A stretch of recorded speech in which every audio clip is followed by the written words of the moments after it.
اپنی زندگی سے غفلت کو اتارنا ہے، غافل نہیں بننا، ہر وقت توجہ اور ساری باتوں پہ توجہ۔ بعض اوقات لوگ ایک طرف توجہ کر کے ایک طرف سے غافل ہو جاتے ہیں، نہ، توجہ ہمہ پہلو رکھنی ہے۔ ہمارے ذمے جتنے بھی حقوق ہیں ان سب پر توجہ، ہر چیز کا خیال، ایسا نہ ہو کہ عبادت کرتے رہ جائیں اور حقوق العباد ہم سے چھوٹ جائیں، اور حقوق العباد اتنے زیادہ ادا کریں۔ ایک صاحب مجھے کہنے لگے ایک دفعہ بڑے وثوق کے ساتھ، کہنے لگے جی معاذ اللہ ثم نہیں جی ٹائم ملتا پھر نماز دا کی کریے، روزی کمانا بھی تو عبادت ہے نا۔ تو میں نے کہا آپ نے عبادت کرنا ایک حصہ قبول کیا ہے، آپ نے کل عبادت نہیں قبول کی۔ عبادت کل ہے، ہمہ پہلو، ایک حصہ آپ قبول کر کے نکل گئے اور باقی آپ نے چھوڑ دی۔ تو کسی ایک طرف سے بھی غافل نہیں ہونا، جتنی ذمہ داریاں ہیں، جتنی ڈیوٹیاں ہیں، ان سب کا خیال۔ اور جو بڑا آدمی ہوتا ہے، بڑا، گھر میں بڑا ہو، قبیلے میں بڑا ہو، علاقے میں بڑا ہو، ادارے میں بڑا ہو، کلاس میں بڑا ہو، جو بڑا ہے اس کی تو ساری آنکھیں کھلی ہوئی ہونی چاہیے، ایک ایک پر اس کی نظر ہونی چاہیے کہ میری کہاں ضرورت ہے، کہاں مجھے اشک شوئی کرنی ہے، کس کے ساتھ میں نے کس طرح محبت کا رویہ رکھنا ہے، غافل نہ بنے۔ اچھا جی اب کیسے پتہ چلے گا کہ ہم غافل ہیں؟ یہ کیسے پتہ چلے گا؟ آپ کسی بندے سے بھی پوچھ لیں حالات کیا ہیں تو کہتا ہے اللہ کا شکر ہے کبھی کسی کا دل نہیں دکھایا، اللہ کا شکر ہے جی زمانہ ہو گیا 5 نمازیں پڑھتا ہوں، اللہ کا شکر ہے جی۔ کیسے پتہ چلے گا غافل ہیں؟ پہلی علامت ہمارے علماء اور صوفیاء نے غافل بندے کی لکھی ہے، اس آئینے میں نے اور آپ نے اپنا آپ دیکھنا ہے۔ غافل بندے کی پہلی علامت یہ ہوتی ہے کہ وہ دنیاوی کاموں میں چست ہوتا ہے اور اللہ اور اس کے رسول کی فرما برداری میں سست ہوتا ہے۔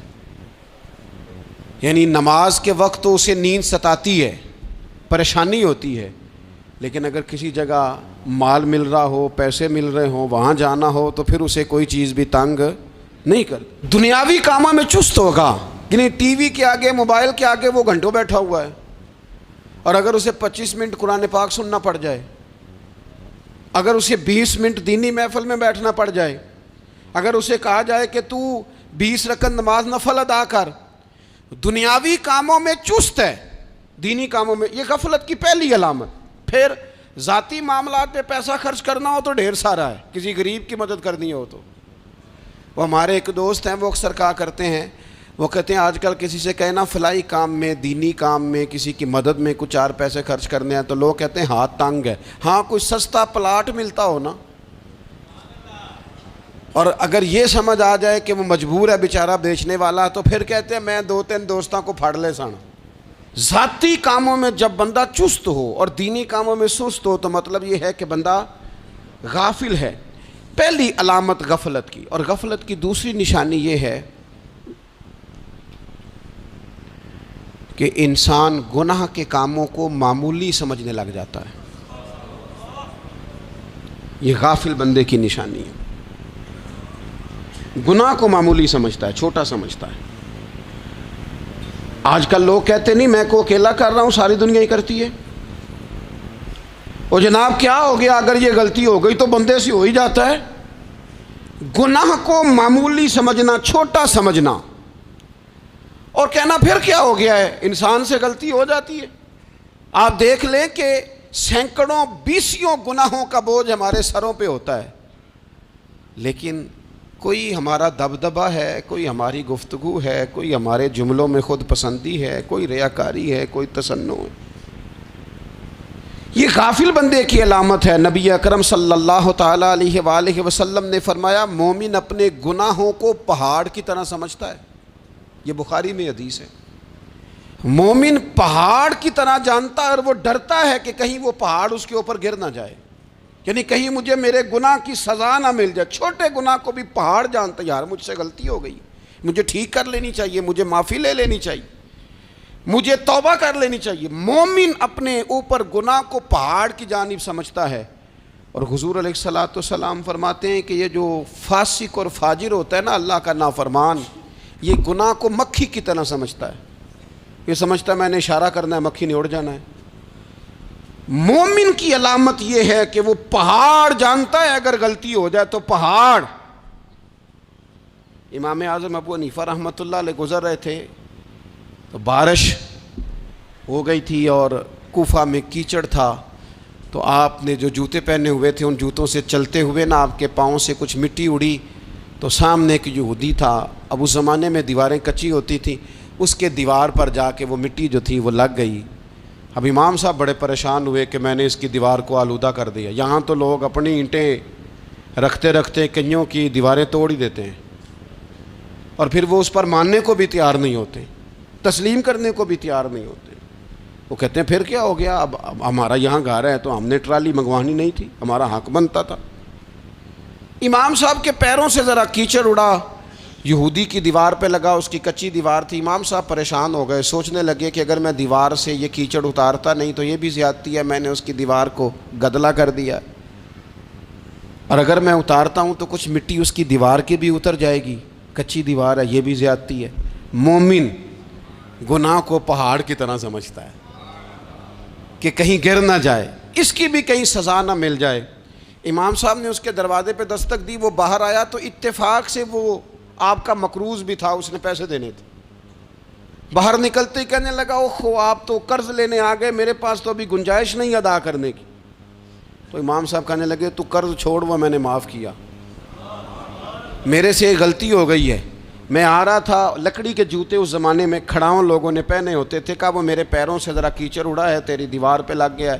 اب میں بڑی دیر سے کھڑا سوچ رہا ہوں کہ اگر میں تیری دیوار صاف نہ کروں تو میں نے یہ میلی کر دی، گدلی کر دی، یہ بھی بات درست نہیں ہے، زیادتی. اور اگر میں اسے صاف کرتا ہوں کچی دیوار سے کچھ مٹی اتر جائے گی تو یہ بھی زیادتی ہے. اب تو بتا میں کیا کروں. تو بے موسمہ پھل تھا نا یہ، تو بے موسمہ پھل دیکھ کے بندہ حیران ہو جاتا ہے. جو باتیں روٹین میں نہ ہو رہی ہوں وہ ذرا انوکھی لگتی ہیں، بندہ حیران ہو گیا. غور سے امام صاحب کا چہرہ دیکھنے لگا، غور سے چہرہ دیکھنے لگا. اور پھر تھوڑی دیر سوچنے کے بعد کہنے لگا حضور پہلے میں نے دین اسلام کے بارے میں پڑھا اور سنا تھا، آج میں نے دین دیکھا ہے. پہلے میں نے سنا تھا کہ دین اسلام اس طرح کا ہے، آج میں نے دین. ہم نہ پوری دنیا کے کافروں کو دین سنانا چاہتے ہیں، دکھانا نہیں چاہتے. ہم نیک نظر آنا چاہتے ہیں، نیک بننا نہیں چاہتے. ہم نیک نظر آنا چاہتے. نتیجہ کیا نکلتا ہے کہ کچھ عرصے کے بعد پتہ چل جاتا ہے بندہ کس لیول کا نیک ہے، کیا معیار ہے اس کی نیکیوں کا. کہنے لگا حضور پہلے میں نے دین سنا تھا، آج دیکھا ہے. آپ وہ مٹی کی دیوار پر جو کیچڑ لگ گیا ہے دیوار کو بعد میں صاف کیجئے گا، پہلے کلمہ پڑھائیں تاکہ میرے اندر کا کفر صاف ہو جائے، مجھے مسلمان کر دیں. تو غافل آدمی جو ہوتا ہے نا وہ پھر تیسری بات، جب بندہ بہت زیادہ غافل ہو جاتا ہے پھر اعلانیہ گناہ کرنے لگتا ہے. ایک گناہ پھر اس کا اظہار گناہ. ایک بندہ حدیث پاک میں آتا ہے، ایک بندہ رات کو کوئی غلطی کرتا ہے، اللہ تعالیٰ اس پہ پردہ ڈال دیتا ہے، لیکن وہ سویرے خود لوگوں کو بتاتا پھرتا ہے میں نے یہ کیا، میں نے یہ کیا. جب آپ اظہار گناہ کرتے ہیں نا تو سامنے والا بھی دلیر ہوتا ہے، کہتا ہے اس نے کیا میں کر لوں گا تو پھر کیا ہوا. ہمارے علماء نے لکھا ہے کسی کی نماز قضا ہو جائے تو کسی کو بتائے نہ، قضا پڑھ ڈالے، اس کا جگہ جگہ ذکر نہ کرے. جب آپ کہیں گے نا میری قضا ہو گئی تو آپ کے ساتھ رہنے والا بچہ دوست سمجھے گا یار اس کی قضا ہو گئی یا تو میری بھی ہو جائے گی تو کیا ہوا. گناہ کرنا بھی گناہ ہے اور گناہ کا اظہار بھی گناہ ہے. نبی اکرم صلی اللہ تعالیٰ علیہ وآلہ وسلم نے ارشاد فرمایا میری ساری امت کو معافی مل جائے گی سوائے ان لوگوں کے جو اعلانیہ گناہ کرتے ہیں. یہ بخاری مسلم دونوں میں حدیث موجود ہے. جو اعلانیہ گناہ، جنہوں نے خود ساری دنیا کو گواہ بنا لیا میں نے یہ بھی جرم کیا، یہ بھی کیا، یہ بھی کیا، یہ بھی کیا، خود انہوں نے لوگوں کے، بہت بڑے غافل آدمی کی علامت ہے کہ گناہ کرے اور پھر اوپر سے اعلانیہ گناہ کرے، اتنا بڑا جرم کرے. پھر چوتھی علامت اگر ہم دیکھنا چاہیں کہ ہم غافل تو نہیں، تو غافل بندے کی چوتھی علامت یہ ہوتی ہے کہ وہ فضول کاموں میں وقت بڑا ضائع کرتا ہے. فضولیات میں ادھر بیٹھے ہیں ادھر بیٹھے ہیں، یہاں گپ شپ ہو رہی ہے، وہاں موبائل دیکھا جا رہا ہے، پھر کچھ ٹائم ملا ہے تو پھر کہیں دور دراز کسی ہوٹل پہ کھانا کھانے چلے گئے، پھر کچھ ٹائم ملا تو چلو نکلتے ہیں ذرا کوئی ہفتہ سیر کر آتے ہیں۔